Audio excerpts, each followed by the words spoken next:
আমরা এই পৃথিবীতে থাকার জন্য আসি নাই, সবাই আমরা মুসাফির। আমাদের সকলকে একদিন এই পৃথিবী ছেড়ে চলে যেতে হবে।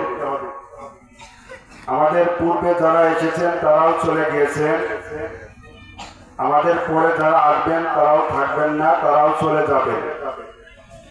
এটাই বাস্তবতা এবং একই বিশ্বাস। মৃত্যু হবে, মৃত্যু অস্বীকারী এই পৃথিবীতে কেউ নাই।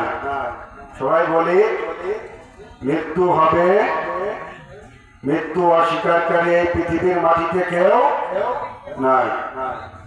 আল্লাহ অস্বীকারী আছে, ফেরেশতা অস্বীকারী আছে, জান্নাত জাহান্নাম অস্বীকারী আছে, কবরের আযাব অস্বীকারী আছে, বিচার দিবস অস্বীকারী আছে।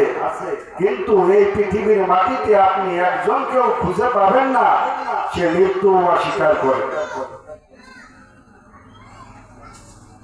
আল্লাহ তাআলা কোরআনে কারীমের ভিতর বলেন, কুল্লু নাফসিন যায়িকাতুল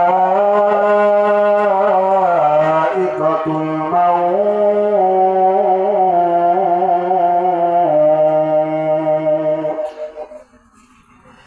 প্রতিটি প্রাণীকে একদিন মৃত্যুর স্বাদ গ্রহণ করতে হবে। এই দুনিয়ায় অনেকে আছে আল্লাহ অস্বীকার করে,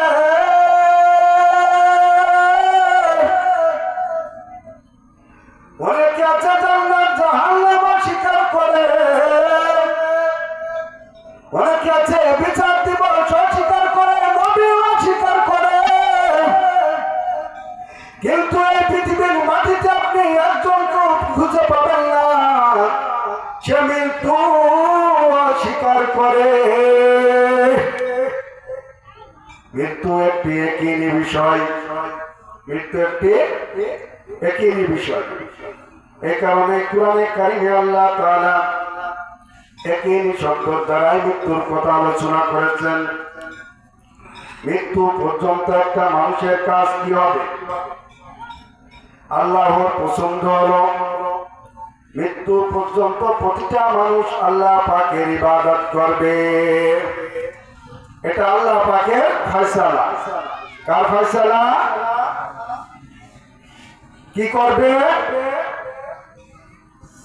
ইবাদত করবে। কার?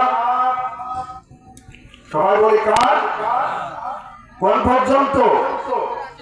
মৃত্যু পর্যন্ত। কোন পর্যন্ত?